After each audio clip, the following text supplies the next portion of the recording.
It's just after 2 a.m. here at the corner of 6th and Main in downtown Tulsa, where the Tulsa Police Department has just arrested 9 members of the Occupy Tulsa movement. What's your step? I can't see. Okay, I will let you drop off. Where am I going? Where am I going? Some of their faces colored with pepper spray as they were led away handcuffed. This is what a police state looks like! The not-so-friendly ending to an evening that just a few hours before, there's an overwhelming majority of support from the general public. It's 9:30. That's right. And Samuel Malik, a veteran, stands alongside roughly 20 protesters, each with their own reason for being in the movement. I'm not in school this semester because the federal government cut my Pell Grant, and I'm a veteran.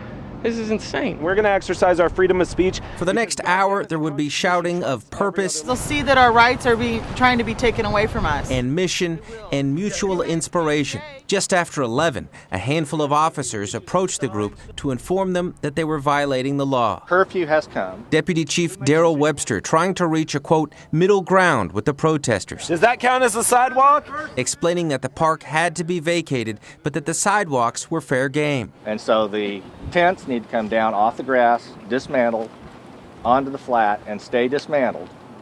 And then you all are free to remain on this sidewalk area. We respectfully decline! The protesters rejected the offer, and with that, the deputy chief left, leaving behind concern that the next visit might not be so cordial. They may become violent. A core group of protesters, those intending to get arrested, gathered in the grass, many of their arms scrawled with the phone number of an attorney. Occupants of Centennial Park, this is the Tulsa Police Department. Finally, just over 3 hours after the police tried to compromise, they returned with massive force, once again urging the protesters to leave. Anyone that remains in the park will be subject to citation or arrest. With no compliance, the police moved in, surrounding the group on the grass We are nonviolent! and beginning the first arrest with a dose of pepper spray. To me, that right there was police brutality. Not all of the protesters were sprayed, but the fact that it was used at all outraged many of the spectators. Shame! Shame! There was no call for that. It was not the people were fighting at all. Pepper spray is used in cases where there is resistance. Like.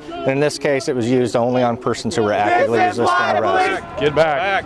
In all, 9 were arrested, including Samuel Malik, the vet upset over his Pell Grant. The arrests inspiring the remaining few left behind. I mean, what happened when they turned the hoses and dogs on people in Birmingham, Alabama? Burt Mumolo. You are the 99%! Tulsa's Channel 8.